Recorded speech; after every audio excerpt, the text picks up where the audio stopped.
Hello all, and thanks for selecting part 2 of the Octavia double-deck Lego double-decker Octavia. So if you've watched part 1, that will have lasted 2.5 hours. I hope you drank plenty of coffee and you were comfortable if you watched it in a winner. It just makes it easier to do 2 videos rather than multiple parts, so that's why the first part's so long. 2.5 hours long. This part I'll try and do it a bit shorter.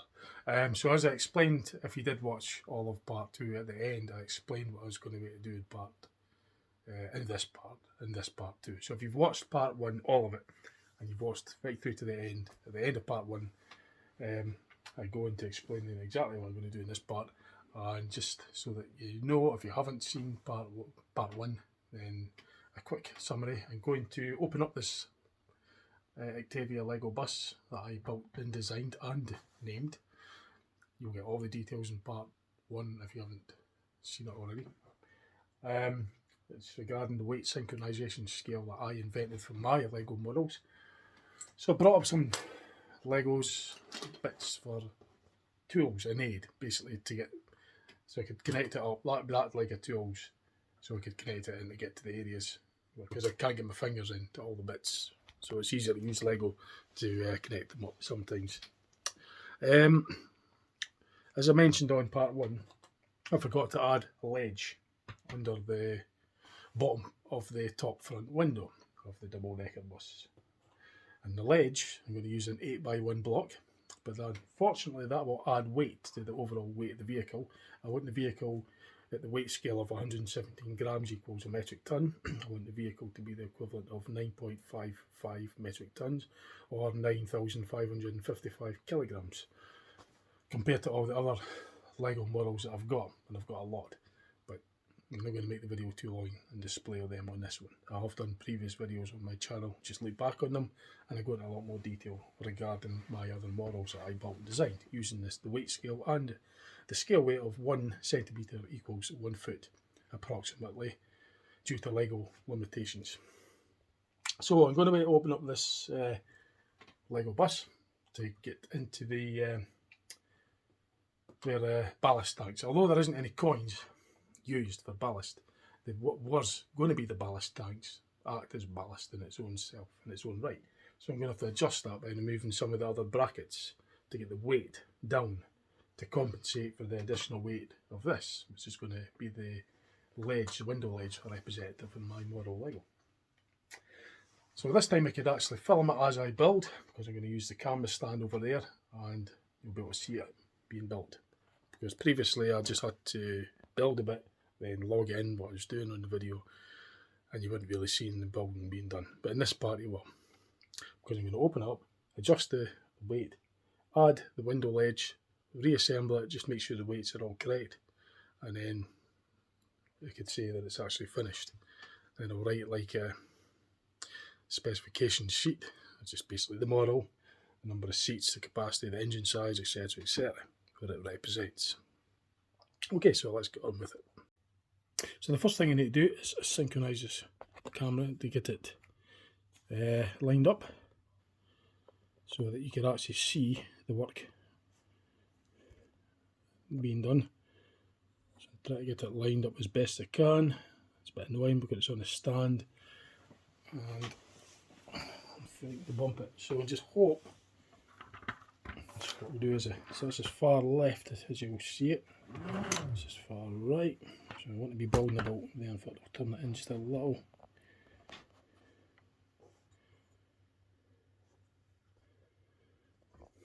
I thought I'd practiced all this before, but it's always the same when you're about to do the task. It never seems to work out. Right, so I've got the camera as best I can. I'll just have to work within this kind of area so you can see. So I'm just as close as I could get as far as away, just checking. So I'm going to be working in this general. So I've got that set up. Right, so if you haven't seen part 1, then this just gives you a rough idea what the bus looks like. I did declare it finished, but then I realised that I forgot to put the window ledge in there. Well, I didn't actually forget, but I've now decided I'm going to put that in the inside of the lower top front window. So first thing I need to do now is to get this thing opened. Now I've never really, most of the time when I'm doing Lego building, I'll curse and swear and I'll get, you know, be things just not going right, but I'm going to have to, it's an experience for me because I haven't really recorded myself doing this. Normally I curse and swear and that kind of gets me to think a bit more clearer. I've got the scales for the weight, so put the models on there, and I've got some miscellaneous Lego in there to act as like levers, and just so that I could get into the bits. It assists me in reassembling it and disassembling it, etc. Right, first thing I'm going to do is get the roof off, the upper deck roof. Well, actually, better still, first thing I'll do is I'll remove the wing mirrors, the wing mirror representatives. Put them in a safe place out the road, and then I'll get the passenger door representative off. Get that out the road. Next, I'll loosen off the pillars for the upper deck, and I'll remove the upper deck. And I'll do that. This being a mid-shelf quality model, it's easier to, things aren't quite overlapped like they would be on my top shelf models.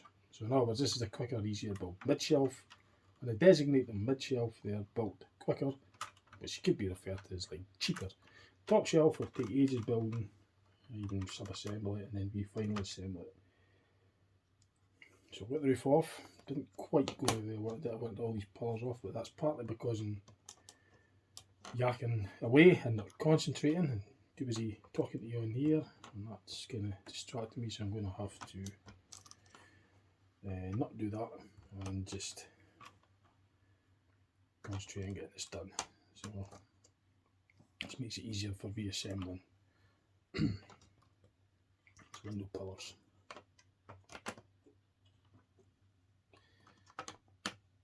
And the reason I couldn't do this in the alcove is because the TV's on, and when I'm not talking you'll hear the television in the background, and I can't expect them not to watch it while I do this, so I had to, normally I do my Lego building in the alcove, but when it goes quiet, unfortunately the background of the TV will be on, and I don't want that on my video, so I've had to come up here, up the stairs, out the way, and do it here. So it's a little bit more awkward for me to do, but it actually makes it better for the video. So that's the upper deck roof assembly removed. Now I won't go into all this details in here because if you've watched part 1 you'll know what's been done and what's what, basically. You'll know the you'll know what's been done and what everything's about. The window ledge, which will be the representative there, will fit here. So I might as well just fit that in. In fact, no.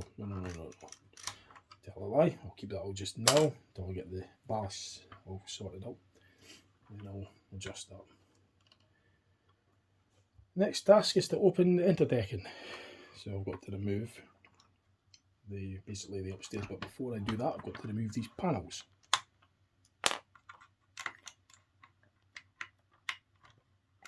I won't explain what everything is, but there's window hopper representatives. I'll put them over here.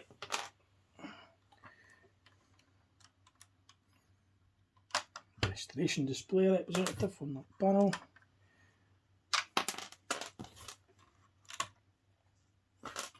Like I say, if you've watched part 1 you'll know you'll have a much better idea what everything, you know, you'll have a better idea what's going on basically, and what the bits represent, and how it was put together, how it was designed from scratch to more or less finish.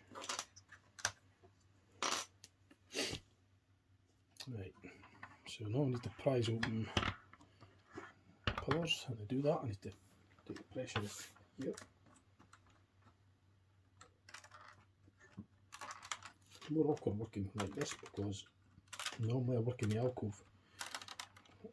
I have to use additional lighting. There's always one awkward one I won't want to come out. I'll refrain from cursing and swearing at this point because normally I would. I've just got to keep reminding myself that this is going on YouTube, so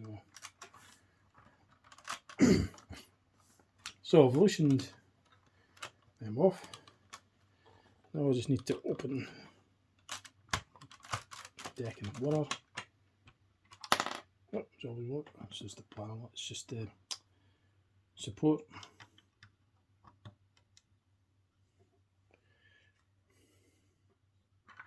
So you'll know what everything is if you've watched part 1, so I'm not going to explain it all in this part because it'll just make this part far too long. Part 1's long enough. 2.5 hours is long enough. I don't want that video being as long as that. So this is the interdecking, as you all know. So I need to remove some more supports. There's a support there for the interdeck, and there's supports there. So really it'll be less supported, but it'll still be adequately fixed because it is more just for cosmetics. And I'm going to weigh the part, the window ledge. So this 1 grams. The additional weight that goes on if you put the window ledge in will be 3 grams. So I don't want to move the camera to show you that, but it's 3 grams. I've just got the camera set, so just take my word. It says 3 grams on the scales. So I don't know if you'll see it. If I do it there, you might just see it. Maybe not. So that basically, so I've got to lose 3 grams off the model. These are the supports for the interdecking, and so basically it's a gram each, so that's perfect. So I could remove these 3 because that won't change the look of the model, and it won't affect the strength that much because originally it was built with ballast in it, over-engineered it, I gave it all that extra strength just in case the weight didn't reach the desired weight. Turns out it actually went over, so I could take out some of the extra supports for the interdecking, which actually doubles up as the lower deck roof representatives. So the supports, there's only really 1, but it doesn't support any coins. There is 1 revision that I'd like to do actually, now that I remember. I forgot to mention this, but when because I drive buses and I build the models based on the buses that I drive, and there's a wee detail here that I'd overlooked to add on this model because this is based on the Alexander and Dennis Enviro 400 MMC. But however, this particular model I've designed is going to be called the Octavia, as I explained in part 1. Thus being the engine and transmission at the front alongside the driver, a back boiler system under the rear seats at the back around the lower deck with the heat exchanger. The boiler system will work in conjunction with the cooling system for the engine. It's got a long prop shaft running from the engine to the rear axle representatives, which as I explained in part 1. The real life Alexander Dennis Enviro 400 MMC is a rear engine mounted bus with a transverse mount position with the transmission on the offside. This on my Octavia, there's no bus called Octavia to my knowledge, it's based on this. So I've designed it and called it Octavia, like that of the Skoda Octavia. So this bus is going to be called Octavia. Right, so enough yakking. The points that I was going to mention were the interior lights on the lower deck go right above the engine compartment. However, I think because it's been different, being a back boiler, I might just leave it as it was. I could have added an extra 2 rows of lights, 2 lights there, 2 lights there, and extended it right to the extreme back, but I'll probably just pass on that and I'll just leave it as it is. Then I'll go and assemble it and realise I probably should have, but it's just not going to happen. So I've removed them. That will now allow me to add the extra bench, or the ledge rather. And I've got 1 support left, so I need to look to see what one needs it most. Well, that's supported on both these runners, so that won't need it. That's supported on 1 runner, but it's longer there. That's supported on the rear. I think I'd probably give it, actually that's the rear, mistake.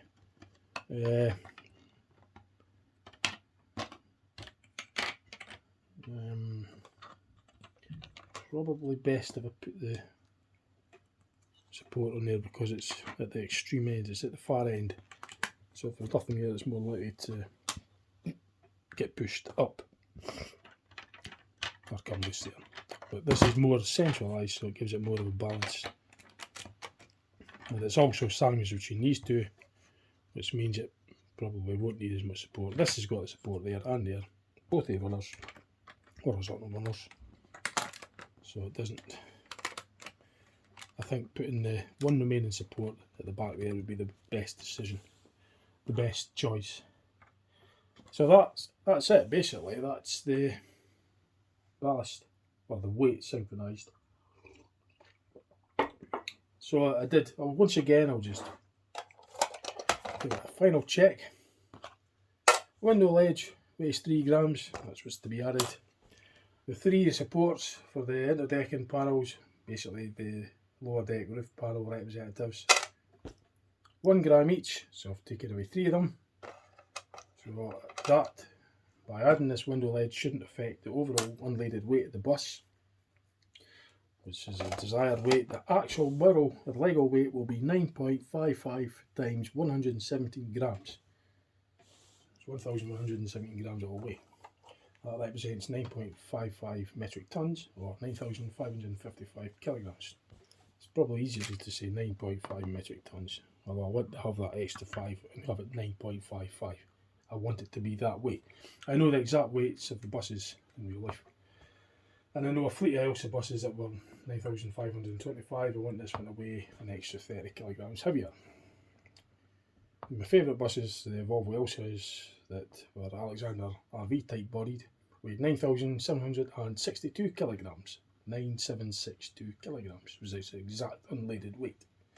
I've got a Lego bus represented that. That's what I actually set the scale for my Lego models, because I built that one a long time ago, and from that I built the other models with that scale around it, basically based on that scale. So in relation to each other, they all weigh the same proportionally as the real life models. So that's the panelling adjusted. The next thing now is to get it back together. And that's when the cursing and swearing starts, normally, because it's the hardest bit. It's easy to take it apart, but putting it back together is a bit more tricky. All these bits interiors have got to line up. The staircase, the bulkheads with the staircase, it's all got to line up. The vandal screen, and that wee bracket there. And because I'm sitting at an awkward angle, because normally building the alcove, it's not so easy.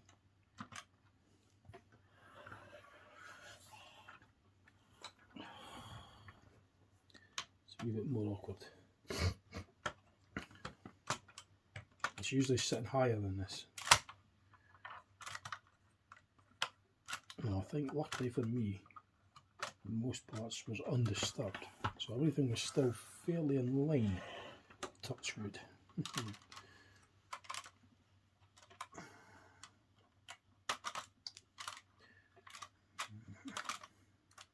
So there's one set of pillars to go there. So I'm just checking to make sure you can still see this, which is another distraction by the way, because normally I don't only concentrate on what I'm doing. I've built hundreds and hundreds of models over the years, so for this particular scale I've been building it with this weight scale, weight size, dimensional size and weight scale since about 2012, so it's come up about 12 years. I've built hundreds, and when I finish with them I put them in the demolition derbies, my Lego demolition derbies, which is based off the stock car banger racing that I really attend, and I have also really tried as well. I've done stock car banger racing, I've had shots of it. I do my Lego reenactment with my makeshift arena, but I'm not going to go on about that now on this video because I've already done so in my previous videos. If you want to have a sugar, that's my fault because I was not really watching what was going on around that foot. Make sure it's all connected. It looks easier, but believe you me, because I've watched the video back, you know, I've played it back and I've checked it, and it looks like it's not much to it, but when you're actually lining the bits up that you can't see on the camera, like the inside bulkhead panel, I've got to make sure it's all in line, otherwise it'll just push up the rest of the model and it won't be firmly sealed.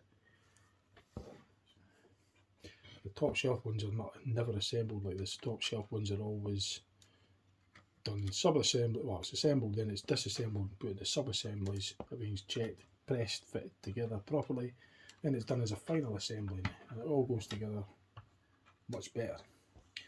Takes much longer to design and build a top shelf quality model. I've built many, I've got fleet lists, so I've got lists of them, the date and everything. Be careful I don't damage the auxiliary component representatives. That's the driveline components under there. Suspension, prop shaft, exhaust, valves, air tanks, engine, transmission, front suspension, front axle and front suspension representatives, rear axle, rear drive axle, airbags representatives, differential gearbox, fuel tank, battery representatives, exhaust, tailpipe representative, and radiator cooling systems all tucked in there as well. The representatives for it. Now I need to add the the actual ledge, and then make sure that I don't seal it up until I've done that. Right, so there is a slight hiccup, slight problem, nothing major, but a problem nonetheless, something I can solve and I will solve. It's the seat runner. On this side, the seat runner goes right to the front, but there isn't one on this side. And that, having that runner there, has this protruding up slightly higher than I'd like it to, so I'm going to have to remove the seat to get into the runner. Now, I can't get that very well with my nails, so I use assistant Lego. You could just use one of the panels, although some of them have got the hopper right there. But I press the Lego on it, and then I could then remove it easier because it comes off with the Lego. That assists getting it off. I want this removed. I want a shorter one to, instead of being 3 dots, I want it to be 2 dots. Another assist with the Lego is that it's easier to use the Lego to get the flats off like such. Now they're no longer needed. That's no longer, did I show you? That's no longer needed, that runner. I want a shorter one. That's 3 long, this is 2 long. Or 2 dots long. Not 2 as in 2 long, it's plural 2, not D-double-O long. It's just 1 dot, 2 dot long. That sounded like it was too long as in undesirable, but not what I meant. So that's it, sorted. Now it's the length that I want it to be desired. It's the correct length. It's 2 dots long instead of 3 dots long, which made it undesirably long, which caused this length to be too high. So now I could, with that being removed, that ledge sits under the top foot window. It's 1 flat lower than the window seal representative, which is how I wanted it. It does pose one other problem, but it's an fairly easy repair, and it's the seat. It involves moving that back because the seat representative legroom is no longer existent. So doing that, moving that seat forward, allows it to have the representative legroom there. Now that poses, yet again, another problem. I had this bit of the bulkhead, well not bulkhead, I had this Lego here at the back of that seat. If I put it there, it's going to make the staircase aisle too narrow. And there's nowhere else to put it in the inside. So that means that's excessive. I can't get rid of it because the weight is synchronised. And I've just sealed it up. So what I can do was on the underside. I couldn't just remove this, by the way, to compensate for that ledge, because it wouldn't be enough. I still had to get into it. Now what I could do, and actually now redesigning it, I have to find somewhere to put this. Now on the underside, I can use that as some sort of, I don't know, a support representative. Maybe just put it on the axle, the chassis runner. You fit that there between the exhaust representative and this auxiliary component representative. So if I set that, connect that into there, all the components, the running components, are on the chassis frame. There's none on the floor pan. So all the components are fixed to the chassis, which is the runners and the supports. The floor pan hasn't got any components fitted to it. That is fine there, because it doesn't affect the look of the outside. There's random auxiliary components put there on the chassis. Having this there is fine, keeps the weight right, and it looks okay because it could be doubling up as another driveline auxiliary component of some sort. There's plenty of them on the wheelbus components. So I had a few hurdles to sort there just in doing that. But that's it done. So I put the upper deck roof assembly back on. Got the light runners, the roof supports, light representatives on each side. And what the roof, and you've got the cross runners there, one there and one there. You will have saw that on part one if you've watched it. You'll know why these are sunken lower than the rest of the seals. Keep the window ballast, the window depths synchronised with the lower deck. So it looks balanced, it looks aesthetically balanced. The windows are the same depth and then the same orientation, roughly the same profile as the real Alexander Dennis Enviro bodywork, which this is based on. Although this is the Octavia because it's got the engine, well, I called it the Octavia, I invented that name for this. It's got the engine transmission at the front, whereas majority of double deckers, modern ones, and ones of the like, have the engine at the rear. The 1970s Volvo also had the engine at the front, but it did have the transmission in the centre of the chassis, mid-mounted transmission. So I had two prop shafts, one coming from the fluid coupling on the back of the TD70 engine, if it was the SCG gearbox. If it was a Voith transmission, it wouldn't have a fluid coupling on the engine because it had an integral Bolton torque converter. But it still had a prop shaft between the engine and transmission. And then from the output of the transmission, had a prop shaft going to the rear axle. Well, this Octavia that I've built, it's got a long prop shaft from the transmission, which is underneath, going to a centre bearing, which basically there's two halves to it, and then the second half goes to the rear drive axle differential gearbox, which splits the drive in 90 degrees, and being a differential also it allows for difference in speed between the wheels, the rear wheels, when it's cornering. So the left wheel could go faster than the right wheel because due to the difference in distance if it's cornering, hence the name differential gearbox. Also, it's a final drive because it multiplies the torque to the correct torque for the wheels, given the tyre size, which adjusts all the engine RPMs to match with the speed of the vehicle. So the differential, it's an open diff on this bus, most buses. An open diff, not a slip or a limited or a lock diff, but an open diff. So if one wheel is slipping in the ice and the other wheel is on the ground with traction, the power goes to the wheel uselessly that's spinning, and I'll just put 100% power to the wheel that spins, which means the vehicle goes nowhere with an open diff. With a lock diff, it locks the wheel, the diff basically, so that the power goes to both wheels, and the one that's slipping and the one that's got the traction, well, the one that's got the traction will get power applied to it and hopefully get the vehicle out of the sticky or slippy situation. I think a limited slip diff works automatically due to the difference in speed. There's something to do with clutches or something inside it. So if it spins too fast, it locks up is it planetary gears or something, I'm not sure, but I read that. But it kind of like does it as a limited slip, but I'm not going into that. I only have a rough idea from what I've seen and what I've sort of researched into in my own time. I'm not a mechanic, but I'm interested in learning how these things work. So the differential really does 3 jobs in this. It takes a drive from the engine, from the gearbox to the axle. When it gets to the differential, it splits it to 90 degrees because it's going lengthways. It's got to go 90 degrees to get to the wheels.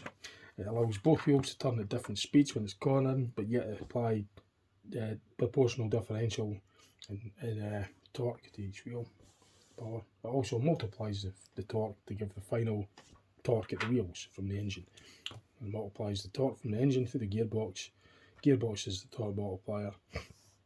It goes to the final diff, which multiplies it up to the basically matching the engine RPMs to the wheels for better efficiency, torque, etc. It's just like a final drive, a fixed ratio. Whereas the gearbox, the transmission, is obviously variable if we're going through different gears. Okay, so now that's the remodifications done. Let's just tighten the panels on. This comes in handy for fitting them in like this, to fit the panels in, because my fingers aren't quite as easy and more likely to knock the seat out of position by trying to use my fingers to get into these spaces. But when I could use the Lego to assist getting it on, it makes it easier. That's the wrong one, because this side gets the side destination representative, which is that there.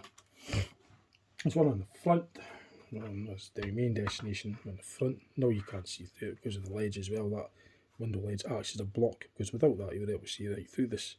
I wanted it blocked off, and I wanted the ledge as well. That'd be your front destination, tell you where the bus is going, side destination and rear destination. The Enviro 400s, built by Alexander Dennis in real life, have these on most of them, on offer anyway, and the ones I've seen all have them. The ones I drive with Explode MD certainly have them. Right, so unfortunately I forgot where all the window apertures go, but that's not a problem because I just bring up the actual model that I've based it on. So this gives you the opportunity to see it. So what I'm going to do now is I'm just going to pause this. Right, I've brought up the top shelf quality model, of which the Octavia is based off. I built and designed this one, based off the Alexander Dennis Enviro 400 MMC. Alexander Dennis bus factory is based in Falkirk in Scotland, by the way. This has the rear mount engine, transverse mounted, transmission on the offside. Actually, it has ballast stacks in here because the coins are all tightly packed. It's got all the representatives, fuel tank, batteries at the front. This is top shelf, meaning it took me ages to build it. All the joins, everything's all overlapped. It's all got to be designed so it's overlapped. It's got to hold the right profile. It's got to be built with quality. Everything's got to be fitted and built and assembled tightly and properly and accurately. There's no bits that should easily come off this. Everything should be tightly fitted and overlapped as well. It took me ages to design and build it. And I've done a video on this as well. Lego project series, you'll see this being built. You'll see it being designed and built. That's earlier on in my channel. Lego project series is the name of the parts 1 to 7. And this is based on the real life model. It weighs 10.8 tons in real life. So for this, obviously weighs 10.8 times 117 grams. That's the actual Lego weight. And to synchronise that, I used coins in this ballast tank area there, which is in the wheelbase. That represents the side panels as a wheelbase. Being a low floor decker as well, by the way, there isn't any driveline components under there. There are pipes and hoses and cables and water pipes and stuff like that, but there aren't any connecting driveline components that run from the front to the rear. Because it's low floor, there isn't any room. Unlike the Octavia where the driveline runs right underneath it. So, the Octavia shares a profile of this, and the hopper representatives are these. That represents where the passengers open the windows basically for ventilation. I couldn't remember the configuration off the top of my head, so I brought it up here. I'll use it as a template. So, get the panels on the near side, and for good practice, because there's a join there, the 3 wide will go across there. On this particular window I'm working on, it doesn't matter because there isn't any joins. A top shelf quality model has got panels, but they'll all overlapped as best as I can. Here's the 3, there's the join, this is the stronger fix, so this goes over the join. Then I get the 2, which goes in there. Then I get the window representative, which I've lost, but I'll just have to take it off. And it doesn't really matter what colours go in which, because I don't care about the colours, it's the actual Lego component that I'm concerned with, and that's it. The only time I do colour codes is when it regards to seat colours, lights. You have red for the tail, clear for the front, red station plate, yellow for the rear, white for the front, things like that. It's the only time I really concern myself with the colour of Lego that I use. Other than that, I don't care. It's the parts. I don't have the time or the patience to get colour coded liveries. I never have done in all the years I've built Lego. And even when I was a kid, I didn't really have the time to worry about. I don't, for colour codes and that. I just like constructing the models the way I like it. I never buy the kits. I always buy the pick a brick, so I can build my own designs and build them the way I want to build them, rather than build someone else's idea. I've always built my own ideas, always, and I've enjoyed it that way. I mean, it would be good fun, but I don't overly. I've never built someone else's ideas, so that's why I don't buy kits and don't really go for the colour codes. Don't have the time for that, as long as the bits function. So that's the, as you can see on there, there's a hopper. It's a hopper, and hopper for the upper deck, near side. The lower deck, there's a hopper there, a hopper there. And here, it's the hopper, which is in the same position, and also there. So these all match up. The hoppers on this match up with the hoppers on the other model that this is based on. So now we're going to work on the driver's side, or the off side. And in Britain, it's the right hand side. That's the right hand models that I built. Okay, now I'm going to rest the panels in.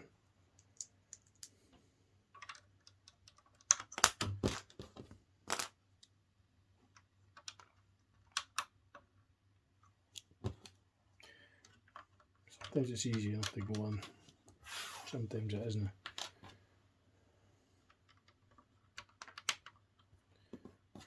My hands are cold, it's sometimes harder to build, but I've got heating on and nice and warm, so I build a lot easier.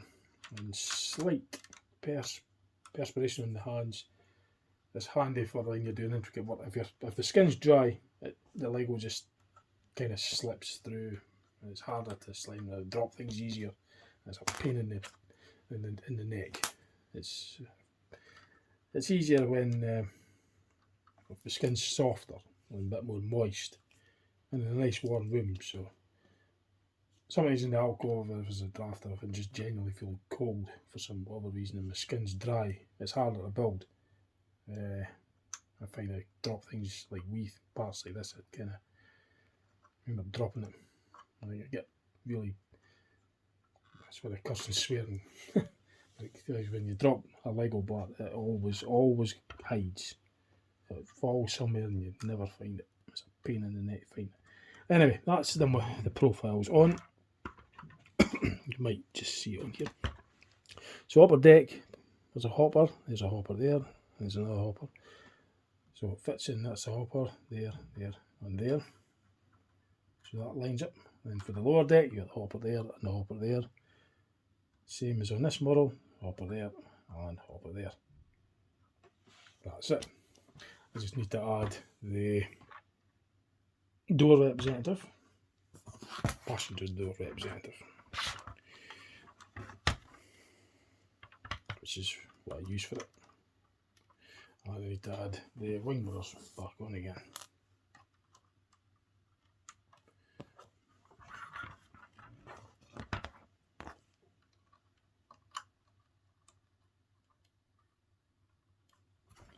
Then I need to get it onto the scales.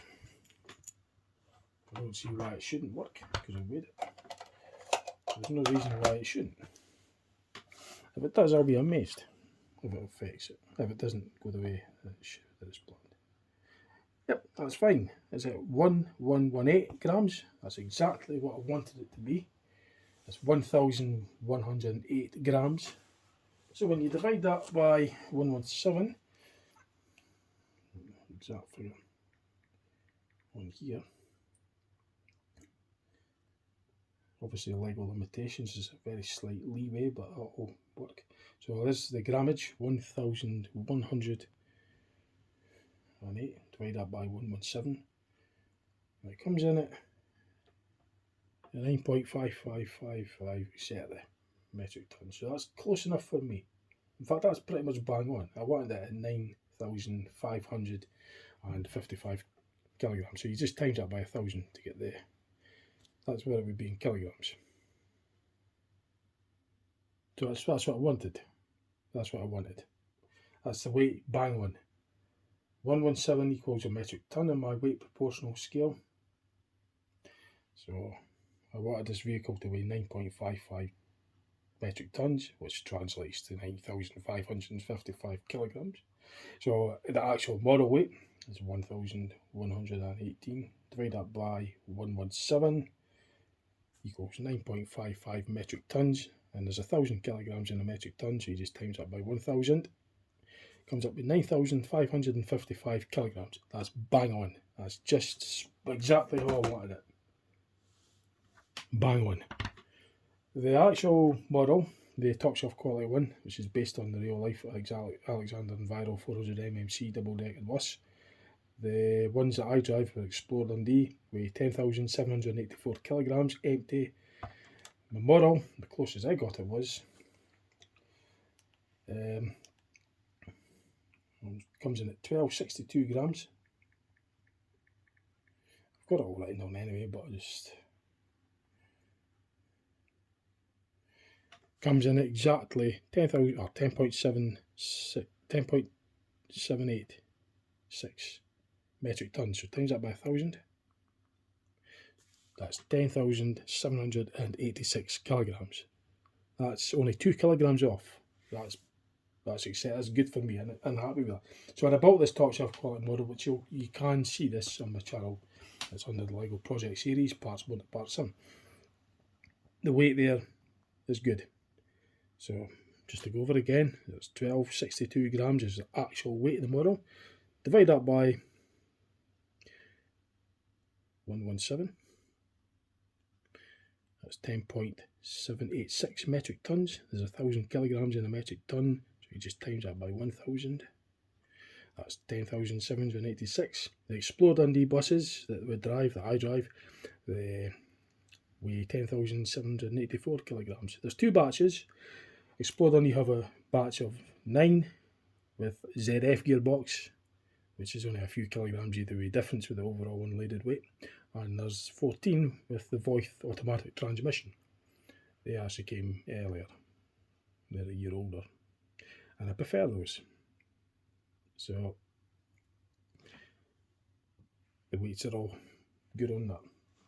The Skoda Octavia is my invention. As I say, there isn't any bus out there called Octavia with this idea principle. There's no bus out there with the engine at the front like that. There's, based on the bodywork of the Alexander and Viro 400 MMC, the chassis is completely different. I designed that idea. It takes some of the ideas from the Volvo Elsa, because the Volvo Elsa, the real life bus, had the engine at the front but had the transmission set further back. I do have an actual model of one, but I'm not going to make this video too long. If you want to see that, then, well, I'll tell you what, I'll go and show you. We've got one up here as well. I've got an Alexander AV type body. I'll show you that very quickly. I'm going to bring that. Right. So, I'm not going downstairs for the other. My favourite is the Alexander RV type, but this is an AV, Alexander AV type bodywork. That's based off it. This one weighs 9,302 kilograms. That's the model is based off it. The Tayside buses had a fleet of Mark 1s, which were registered. Well, the first ones, there was 5. It was LES 44B to LES 48B. They were fleet number 107 to 111. Although earlier, I think they were 72 or something, and the fleet number changed the fleet number very shortly afterwards to 107 to 111. And then I had a batch of NSP 312R to NSP 341R, fleet number 112 to 141. Then I had another batch of Mark 1s, fleet number 236 to 255. They were registered SSN 236S to SSN 255S. Then I had a batch of Mark 1.5s, as it was called. They were registered WTS 256D to WTS 27OT. They were Mark 1.5s. Then it went to the Mark 2, which was 271 to 276, fleet numbered WTS 271T to WTS 276D. Then they bought Mark II V-Regs, which were fleet numbered 1 to 20, CSL 601V to CSL 620V. Fleet numbered 1 to 20, they came in June 1980. No, March 1980, sorry. Then they bought another batch, 15 DSP 921V to DSP 935V, fleet number 21 to 35. Then my favourite batch, which were registered, I discovered them in 1987 when they were registered, HSR 36X to HSR 50X, fleet number 36 to 50. I remember them going way, way back to when I was a kid, way back. But I won't, this is for a different video. Then they bought more Welshes, 51 to 60, 61 to 85, OSN 851Y to OSN 860Y. That was 51 to 60, then 61 to 75, OSN 870Y to OSN 8.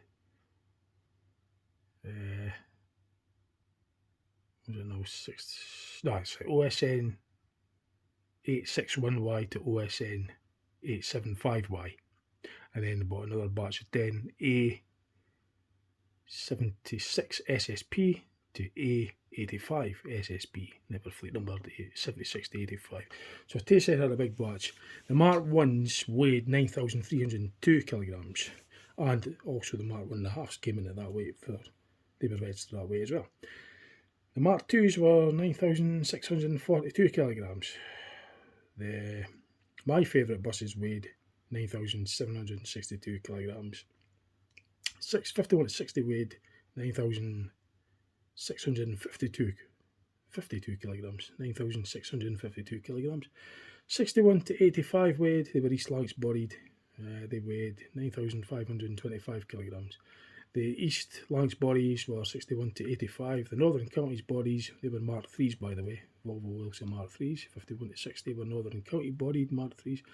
And the East Lancs 61 to 85 were East Lancs.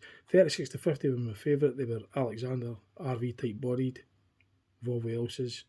Then you had the Mark 2s. They were AV, Alexander AV type body. The Mark 1.5s were Alexander AV type body, and the Mark 1s were Alexander AV type body. And my favourite buses, 36 to 50, had dark brown seats in them. They had the seats that had the same design as the Mark 1s, but they were dark brown rather than blue. Now this is based on the Alexander AV type body Volvo Elsa Mark 1, so the weight is therefore 9,302 kilograms. So the actual Lego model weight is as close as I could get to it by synchronising the weight, because they're all the models are in relation to each other of the weight scales, proportionate. So it's coming at 1092 grams.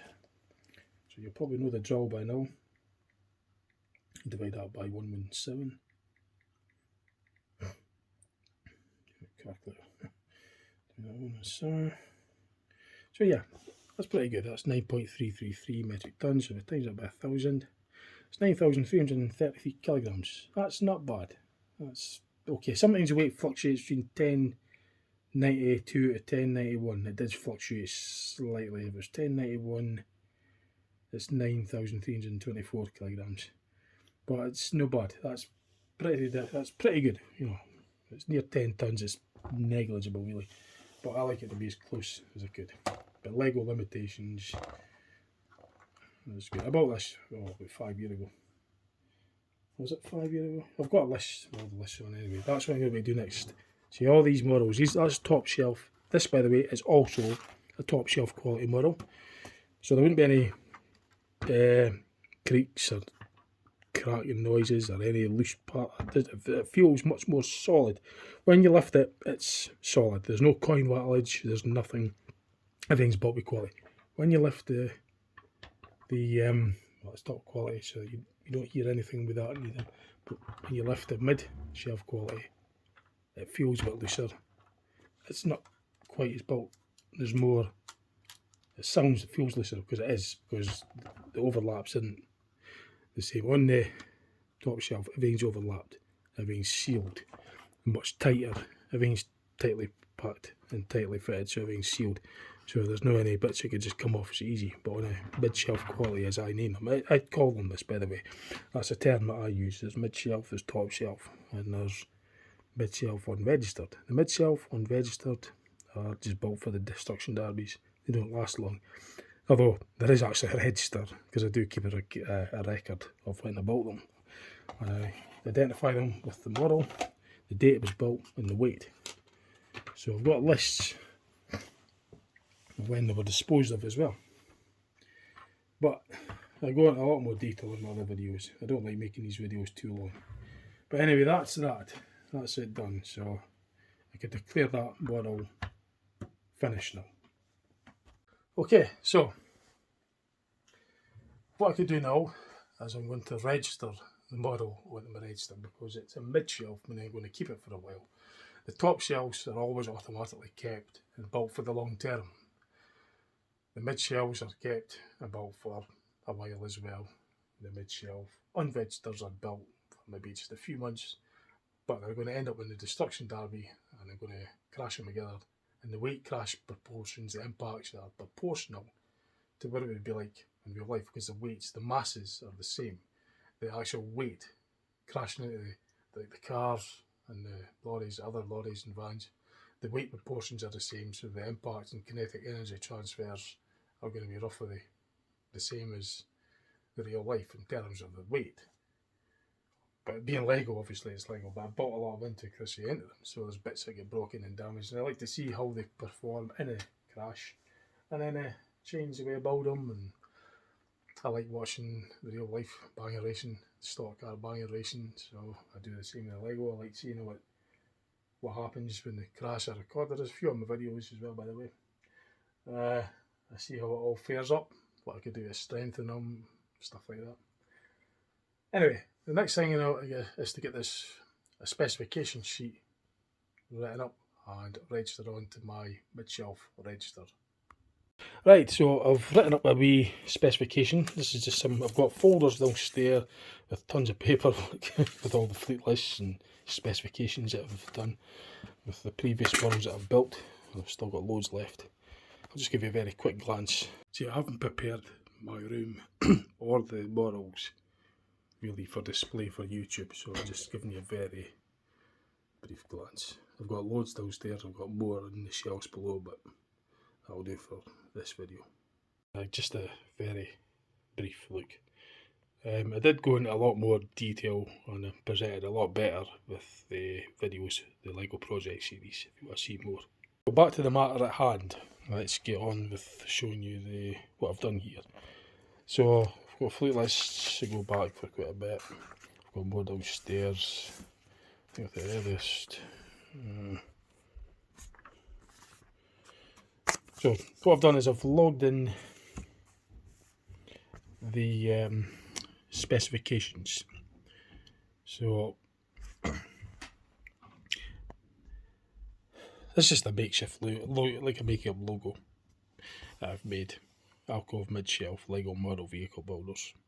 and a wee sort of representative of the alcove with its shelves. That's with the alcove shaped, sort of similar, and the shelves go across like such. So Octavia double-decker, there's no bus out there that I know that's called that. I invented that idea to my knowledge for the Lego. I don't know any Lego models or any real buses that are called Octavia double-deckers, but I based mine off of the Alexander Enviro 400 MMC, with my features that I added to it, the engine being at the front.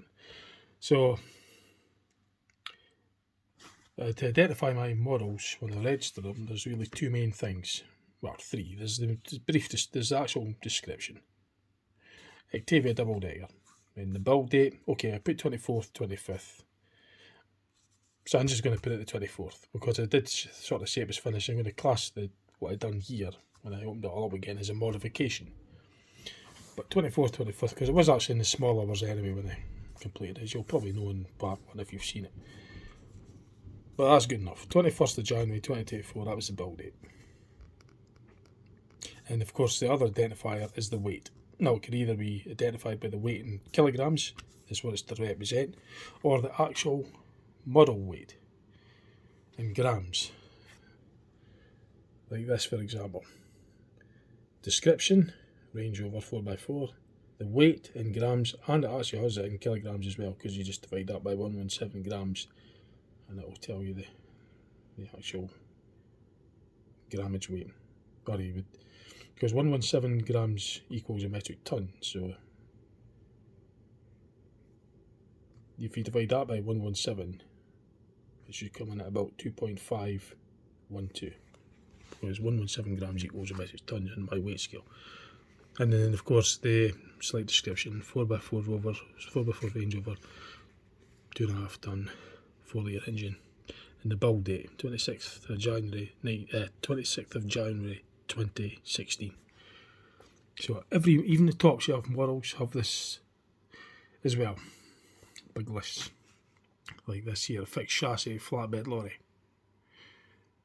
That's the actual Lego model weight, and that's the kilograms it's to represent. And the build date, 10th of January 2017.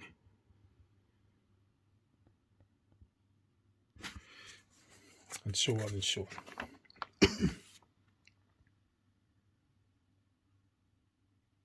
So I've done the same, obviously, when I registered it. Description, date it was built, and the weight. I haven't put the grams, but dead easy to figure out what the grams are anyway. So back to the specification sheet. The build start date was around about the 5th of January this year, 2024, and the finish date 24th, 25th of January 2024. Obviously, as it's done a little bit at a time. If you watch part 1, you'll know what I mean. I just do a wee bit at a time when I've got the time. Before my work, after my work, just do a wee bit here and there, and then eventually get the whole thing built. The weight, well, you know the weight. The length, 34 foot, 1 centimetre equals 1 foot, and the scales that I use. So for Lego limitations, when I measure it, it's 34 centimetres. The width is all about 8 foot anyway. You can only get the maximum width on the roads anyway, because you can't really make them much wider, but you can make them longer. Your big articulated lorries could be up to 60 foot long. Some of the bendy buses could be up to 60 foot long. You could have them long. I mean, you got like Australia, they've got big blooming road trains, and these are hundreds of foot long, but the width is still roughly the same, because obviously the width of the road is fixed. So the axles they share the same axles. Lorries and buses, full-size lorries and full-size buses share the same axles and wheels, and virtually the same everything component-wise for the chassis. They're built in the same factory, they're cousins, they share a lot of components with each other. And the full-size axles like that, the rear drive axle, the maximum load on that could be up to about 12-13 tonne for the double wheels at the back. So the drive axle, the steering axle is about 7.5 tonne maximum load for the full size. So your gross vehicle weight's about 18 in this case for a 2-axle. Engine, 7 litre diesel, turbo intercooler. It's pretty much standard nowadays. Transmission, 4-speed voice automatic with hydraulic retarder. Gives smart hybrids, just like a supercapacitor. It stores kinetic energy during braking, and it uses that energy stored in assisting the bus from rest by means of a toothed belt which is connected to the prop shaft, and that works in assistance with the output shaft of the transmission. So it sits between the output shaft of the transmission and the rear drive axle's differential gearbox, and it just assists in torque. So when the bus is braking, that kinetic energy is stored in a supercapacitor, some of it is anyway. And then when they accelerate again, it's released. The motor is then behaving like a motor rather than a generator, because when it's braking, it's taking the kinetic energy from the prop shaft and storing it into electrical energy, which is stored in a capacitor. And then when it's time to press accelerate again, that energy is released back into the motor, which turns the toothed belt, which is connected to the prop shaft, which helps basically drive the engine. It helps in parallel with the engine. It just helps the engine.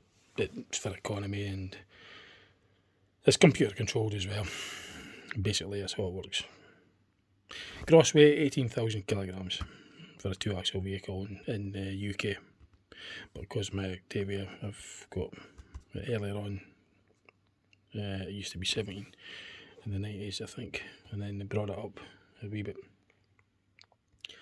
But it's 70s idea having an engine and transmission at the front based on the ILSA. So I've kind of like, and being as light as that, you won't get a modern bus these days with 9.5 ton like that.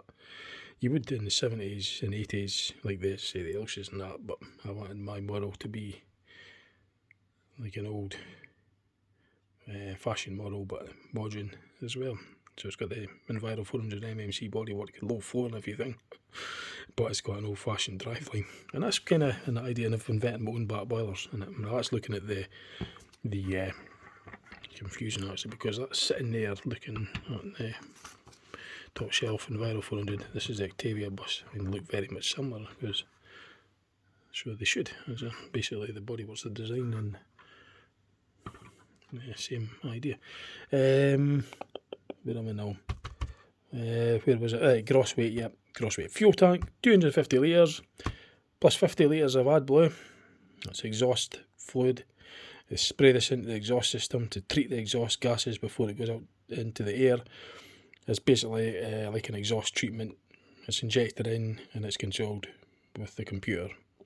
The exhaust system's got like particular filters, which catches particles of the shoot out the exhaust gases, basically, out the smoke, but a particle filter, and then it gets sprayed with AdBlue to treat the gases before it goes out the tailpipe. Engine's roughly about 250 brake horsepower. They could probably vary them, but some of the buses 290, but and set a mine for 250. Top speed 55 mile an hour for these sort of tyres, and for a service bus. 76 seats, 24 standees plus a wheelchair, total capacity 101 people, or passengers. 101. Well, your driver as well, obviously, it'd be 102, but passengers was 101. So you got 76 seats for passengers, you got 24 standees for passengers, and you got one wheelchair passenger. 101 in total capacity. Back boiler system. I don't know of any service buses that has this, but this is my idea for my Lego. Back boiler system with an immersion heater, 2 separate cooling circuits. You've got an interior separate heating system. Engine coolant will be used as the element to heat the secondary circuit. Something similar to the nuclear reactor. They have different cooling systems. They're sealed off, and they use the hot water produced from the reactor to heat another boiler, which produces a steam. I think it's something along those lines. I've been to 8 nuclear reactors too, EDF Energy ones in tours. You could go on tours if you book them. I've been to all 8 of them along the UK. But it's the water anyway, and this is going to be a boiler. The coolant from the engine is going to go around the elements in separate in a boiler at the bottom, and there'll be a separate cooling system, another, well, heating system rather, which will be heated from the engine coolant. That secondary circuit will go through the bus and heat the bus basically, and it will not affect the actual engine circuit cooling system. So there's two separate cooling systems, or two separate water circuits.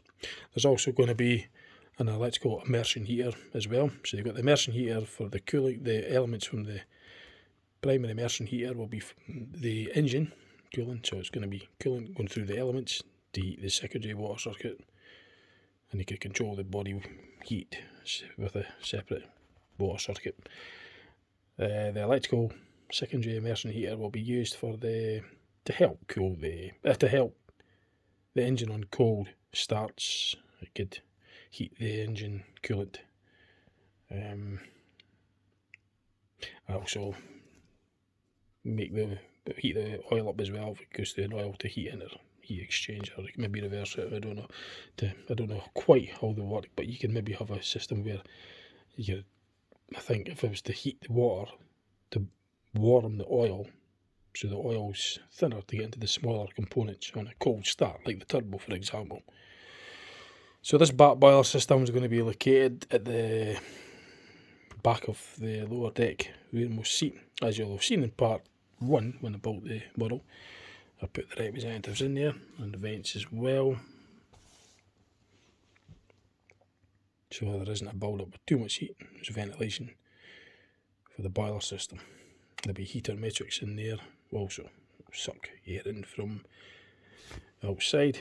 I could then use the heater matrix to heat the air that's coming up outside, and they can blow through channels and the bodywork to heat the bodywork, to heat the inside interior, via the vents that go along the floor and across the roof as well, for demisting windows also. So that's the back boiler system. There's the air induction system, air filter, air intake, which is under the staircase. You'll have saw me building that in on part 1. It's full length exhaust system, which you'll have seen being built if you watched part 1. 2-part prop shaft. It's a long one obviously to reach the rear axle from the front where the transmission is, and there's a centre bearing set up as well, so there's 2 halves to it. Full air suspension with the neo functions where the bus will lower for prams and wheelchairs, and raise as well. I suppose you could have like a ferry lift, which will protect the front and rear overhangs when going over uneven ground. So that's the specifications done. That's it registered. That's the model officially complete, built and registered. And that then concludes the video. So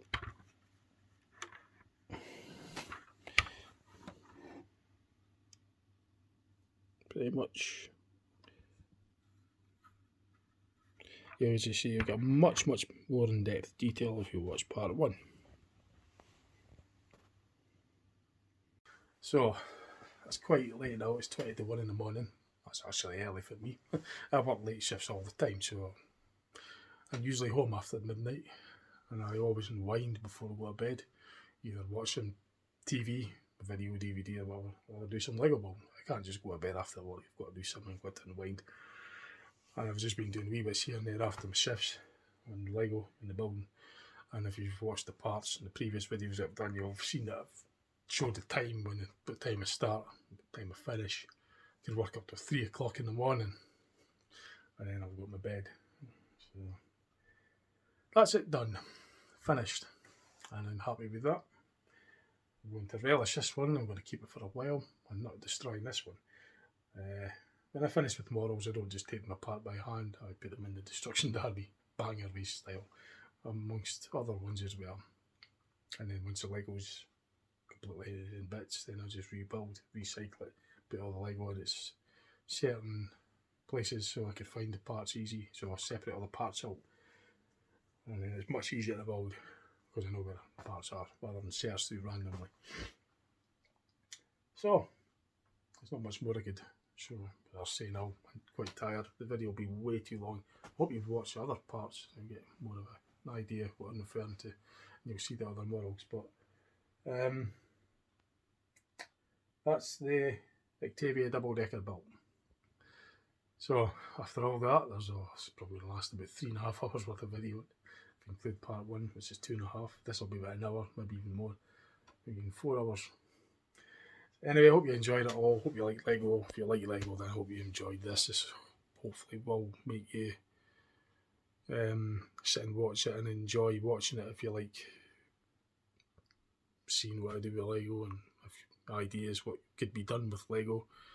Because all the stuff I've done with Lego is just built from my own ideas. So but this just shows you what you could do with Lego if you like Lego. You've all got your own ideas. You can build whatever you want. I do. I've always built my own models. I've never built. I just don't think I'm not one for building a model from someone else's idea. You go into the Lego stores, impressive stuff, very impressive. But it's other ideas like I like to invent my own ideas. So I always go to the pick a brick, which is at the back of the store, and you just select randomly the parts you need. I try to standardise the parts so that I could build lots of different ideas from a sort of fixed selection, rather than going special parts and everything. There was a comment before about colour coding models, but colour coding is just a pain. It's just it wouldn't be as much fun for me because I don't like the extra hassle of having to. It'd be so frustrating to find a part that'll fit no bother, but it's the wrong colour. It's hard enough finding the part. That's frustrating enough. And like searching for ages. A lot's easier now because we've got a bigger selection. So I can build a wider variety of ideas. Put more ideas out, different designs and different ideas, different models. We've got bigger or more parts to play with, basically. Whereas before, the Lego collection was smaller, so it was limited. I couldn't build as much. Couldn't put as much detail in. It was restricted. I didn't have as much. And it was it's hard enough with building like that. But to worry about the colour on top of it, that's impressive. Yeah, I've seen Lego. I've been to Lego fairs. Well, I've been to Legoland. I've been to places who displayed Lego, and I've been to many Lego stores. And yeah, it's impressive, the colours. And I know what they mean. Having it colour coded is quite a good idea. But I only very limit what I do with colour coding stuff. Notably the bus seats, and like I say, the red station, yellow, front for white, tail lights red, clear for the front lights, and maybe an orange or yellow for the indicators. And that's the only time where I'll use a colour code, because I just can't be looking around and spending time and finding a part that'll fit no bother, but it's the wrong colour. I couldn't be doing with the hassle. I just couldn't. I'm quite happy. That's why my models are all multicoloured, and that's the reason, and that's the only reason that they're that colour, because it's just randomly selected. As long as the part fits, couldn't care what the colour is as long as it fits. So, because somebody asked about the colours, but the colours mean nothing. There's maybe another instance where, like on a prototype, because I've bought what I call production models, I'll use maybe like a black for the bonnet, a black for the roof, and a black for the boot on the production, the car models. We'll be 10 that are all the same. And the one that's got the colour for the colour coded bonnet, roof and tail. I've got a few production models, but there's one, I think, if I remember right, I have to look back at the list, but there's got black that identifies it as the prototype. That was the one that I built first.